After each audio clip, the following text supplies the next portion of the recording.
This story is called The Rugrats' First Kwanzaa.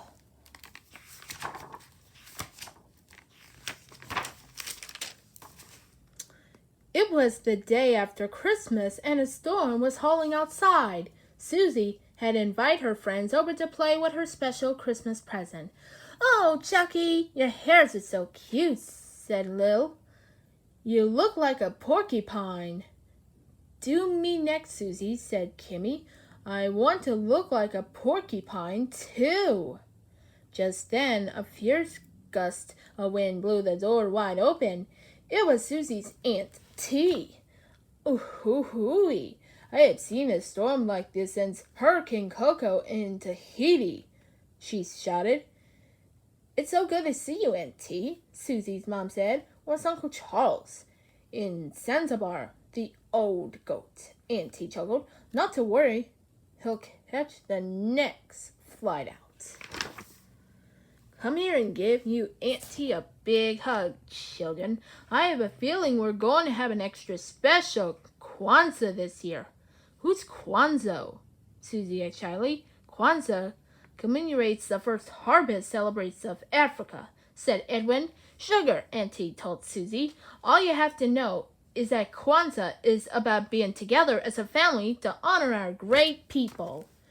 After Auntie finished decorating, she started beating on a drum. "Let the music move you, little ones," she shouts.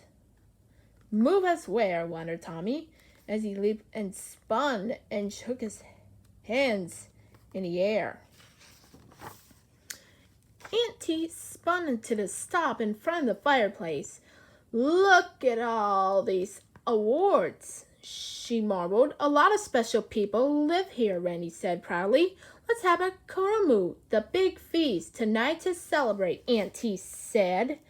"Which one of those awards is yours, Susie?" Kimmy whispered. "None of them," Susie said sadly. "I guess I'm not special like everybody else." Kimmy put her arm around Susie's shoulder. "Well, I think you're great."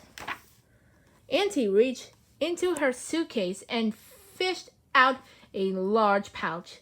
"Harubu gani," she said. "That's Swahili for how are you?" "You're supposed to answer Umija. That means unity. Everyone together on the first day of Kwanzaa.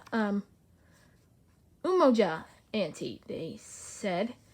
Auntie tossed each of the presents. "You share this with your little friends," she said, handing the last one to Susie. "Come on, Susie," Tommy said excitedly. "Open your Kwanzaa present." Susie ripped the paper off.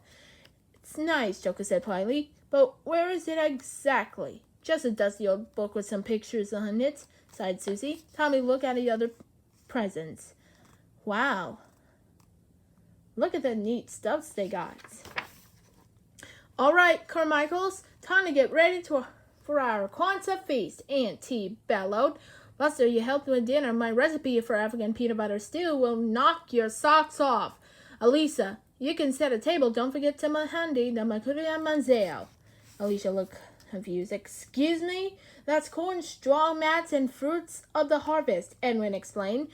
"Edwin, you get the kanara. That's a candle holder, Auntie. Let's get cracking." "But what about me, Auntie?" Susie said. "I want to help with Kwanzaa too."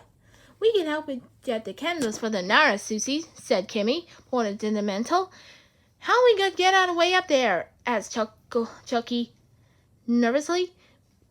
"We can make a ladder out of people," said Tommy. "The babies pile up top of each other to form a pyramid." Susie climbed up top. "Quick wriggling, Chucky," said Phil. "I can't help it," said Chuckle. "My big boy pants are creeping up on me." Crash! The pyramid came tumbling down. Susie said, "I'm not going to say anything," he said sadly. "Maybe you'll be an invader like Edwin," said Phil. "Yeah," said Kimmy. "And about secure or being afraid of the dark. Or being a president or something like Elisa," suggested Lil. Phil scratched his head. "What's a president do again?" "They talk a lot," said Lil, "and smile when they get their pictures taken." "I don't want to do something they're good at," Susie said. "I want to do something I'm good at." "You're good at making stuffs," Chucky said. "That's it," Susie said. "I make Auntie a Kwanzaa present." Gee, that's a real nice lumpy ball, Susie, Chucky said. Actually, it's a sculpture Auntie, Susie said. Phil was tugging at a headdress Lil was wearing. It's my turn to wear the feathers. Nuh-uh, Philip, said Lil, tugging back. You already got to be a chicken. Watch out, warned Susie. Plop, the sculpture fell to the ground. Susie grabbed the sculpture and ran to her room. Auntie heard the racket and went up after her.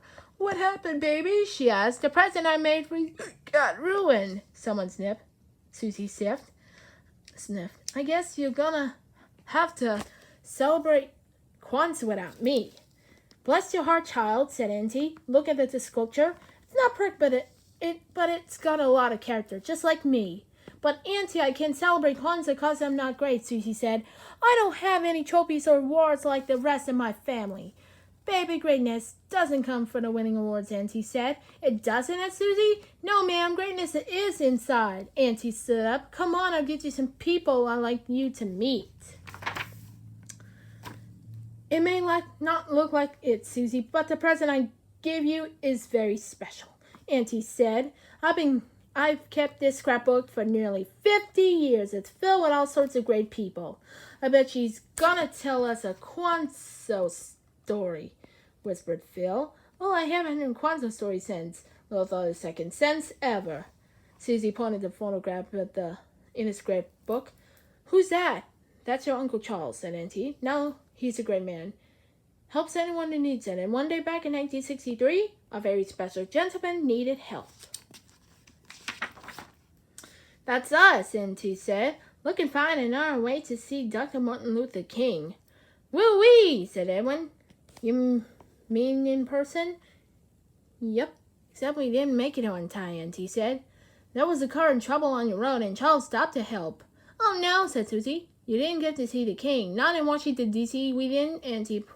Another picture.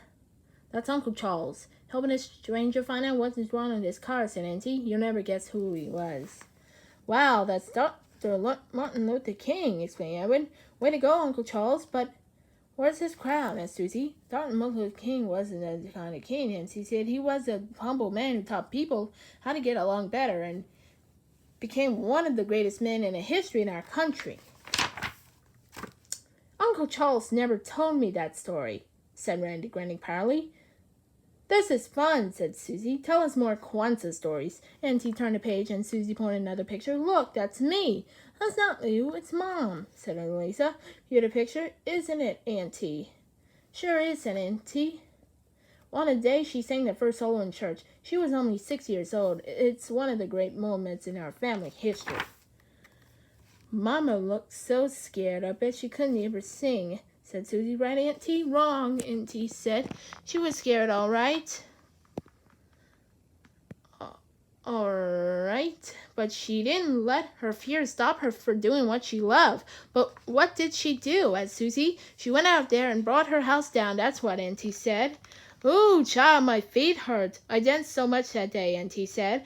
You know I wasn't half bad, said Lucy, blushing. Great people got scared like everybody else, said Auntie. They just don't let it stop them. You're forgetting one of the greatest people of all, Auntie, Lucy said. One who brought her family together to share special memories during Kwanzaa. Who's that, Auntie said. Susie pointed straight at her. You! Always be proud of who you are where you come from, Susie, Auntie said, and remember you have the whole life to discover how great you really are. She held up her hand. Now come on, let's go celebrate. I'll light the first candle on a Hanukkah and you can give the unity toast. Those are the bestest Kwanzaa stories I ever heard, Lillian, said Phil. That was the onlyest Kwanzaa stories you ever heard, Philip whispered Lil. Susie sure got a great family, said Kimmy. Yeah, and she's the greatest of them all, said Chucky. Uncle Charles, arriving just the family, is sitting down to dinner. Oh, Charles, you made us, said Auntie, jumping up to give a big hug. Lucy looked around the table. It's been a wonderful day, she said. I want to thank Auntie and Uncle Charles for bringing our family and friends together. Susie raised her cup of milk up high. Thanks for showing me who we can all be great, Auntie. Umiya, shouted Auntie. Umiya, everyone called back. The end.